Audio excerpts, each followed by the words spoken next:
चेतना में अगर प्रगति कर रहे हैं तो कृपणता नहीं करना चाहिए। अगर हम किसी से दोस्ती निभाना चाहते हैं तो उसको भी चेतना में प्रगति करना चाहिए, या हमको हेल्प करना है चेतना में प्रगति करें। इसमें दो चीज होगा, एक तो या वो चेतना में प्रगति कर पाएगा, और नहीं भी कर पाया फिर भी आपका दोस्ती चलता रहेगा।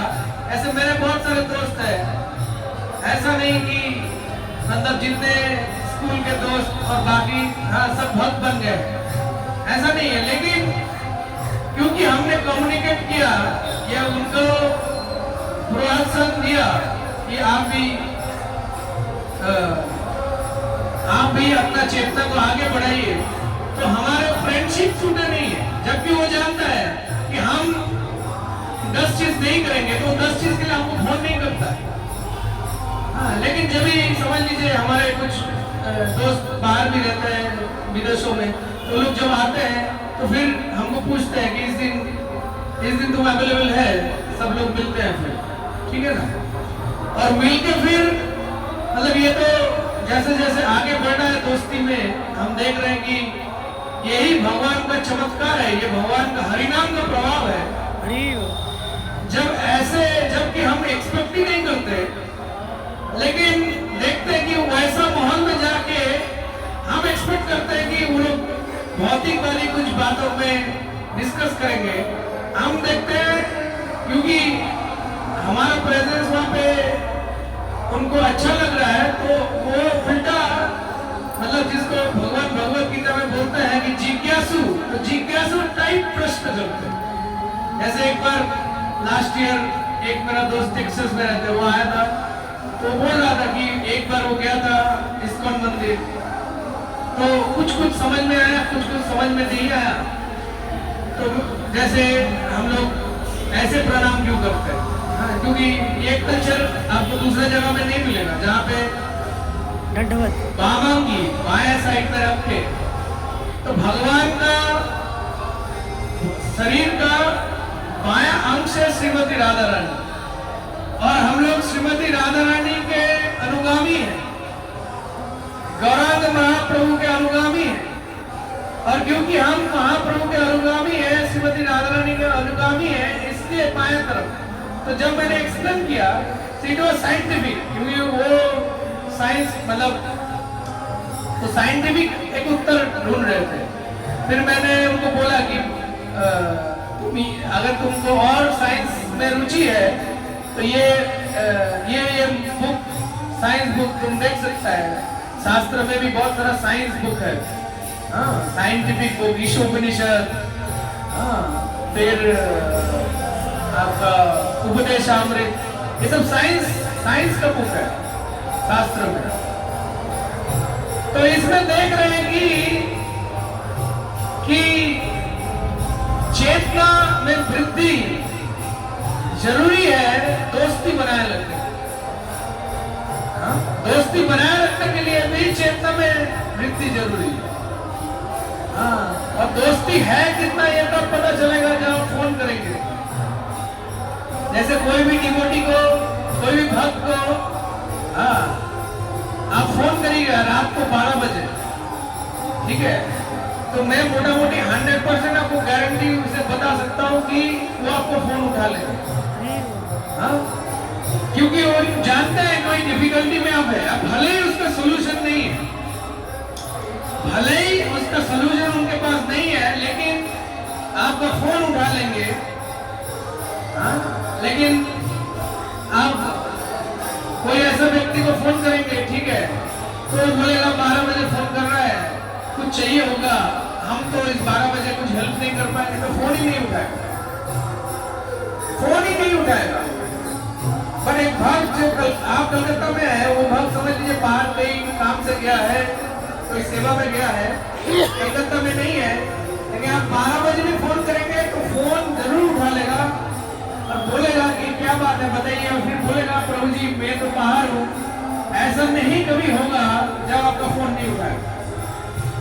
तो इससे ये उदाहरण से हम समझ सकते हैं कि दोस्ती गहरा कहाँ पे है। दोस्ती गहरा वहां पे है जहाँ पे चेतना का मनुष्य के बीच में चेतना का वृद्धि है वहां पे। और चेतना का वृद्धि कैसे समझ सकते हैं? जो एक दूसरे के लिए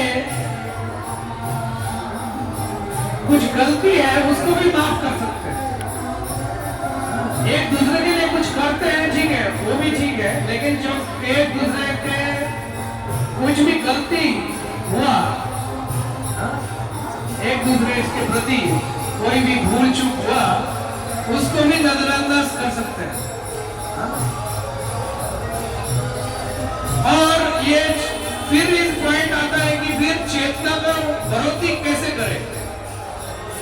तो भगवत गीता में भगवान ने इसका फॉर्मूला दिया। भगवत गीता में हर चीज का फॉर्मूला है, भगवान ने दिया। तो 5 नंबर अध्याय का 29 नंबर श्लोक अभी आप निकाल लीजिए। 5 नंबर अध्याय का 29 नंबर श्लोक भगवत गीता का, सबको मिल गया? 5 नंबर का 29 नंबर श्लोक, ठीक है। पहला 2 लाइन इस कंटेक्स्ट में उतना इंपॉर्टेंट नहीं है जितने की लास्ट की 2 लाइन इंपॉर्टेंट है इस कंटेक्स्ट में, फ्रेंडशिप कंटेक्स्ट में। पहला 2 लाइन में बताया है, भोक्ताराम जग तपसम, बोलिए, भोक्ताराम जग तपसम सर्वलोका महेश्वरा। उसके बाद बाकी के 2 लाइन ये इस कॉन्टेक्स्ट में, फ्रेंडशिप के कॉन्टेक्स्ट में भगवान सबसे इंपॉर्टेंट चीज बोलते हैं, श्रुहृदम सर्वभूतानां ज्ञातानां शांति ऋच्छति। श्रुहृदम, भगवान सबके फ्रेंड इसलिए है, सबके श्रुहृदम, सबका भला करना चाहते हैं। लिख के दे रहे हैं, भगवत गीता में भगवान का मुखश्रित प्राणी है, लिख के दे रहे हैं, श्रुहृदम सर्वभूतानां, सभी का, ऐसा नहीं कि जो भगवान को मानते हैं उसी का ही, नहीं। तो भगवान में इतना प्रेम है, इसलिए हम समझ सकते हैं भगवान में इतना प्रेम है। हम में इतना प्रेम है क्या कि जो भगवान को नहीं मानता है उसको भी हम बोले कि नहीं नहीं, अच्छा आप ना एकदम 2 बजे जगन्नाथ जी का महाप्रसाद हमको मिलता है, आप क्लास मत करिए, 2 बजे आ जाइए और प्रभु जी बहुत खुश हो जाएंगे, बोलेंगे शाबाश, बहुत अच्छा किया, ऐसे ही करना चाहिए।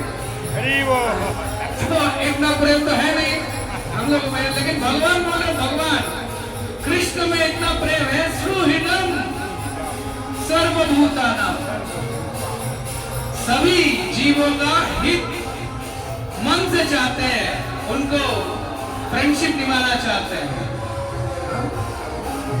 और क्योंकि मन से चाहते हैं तो कोई अगर फ्रेंड हमारे लिए ऐसा है जो मन से हमारा हेल्प करना चाहता है, तो हम क्या निश्चित रह सकते हैं ना कि कोई है। कुछ भी परिस्थिति में हम लोग पड़ेंगे, कोई भी हमारा परिस्थिति होगा तो हमारे लिए कोई है जो कि यहाँ कृष्ण है, तो मन में क्या रहेगा? क्या रहेगा? हाँ, क्या रहेगा? शांति रहेगा। तो इसीलिए लिखा है सुहृदम सर्वभूतानां ज्ञातानां शांति ऋच्छति। तो शांति जीवन में लाने का फॉर्मूला बता रहे हैं। तो भगवान शांति लाने का, कृष्ण ठाकुर जी अपने जीवन में शांति लाने का फॉर्मूला बता रहे हैं कि मेरे से दोस्ती कर लो और कुछ नहीं चाहिए। मेरे से दोस्ती करके, मेरे से अगर जो दोस्ती कर लेगा उसके जीवन में शांति है। बंद कर दीजिए।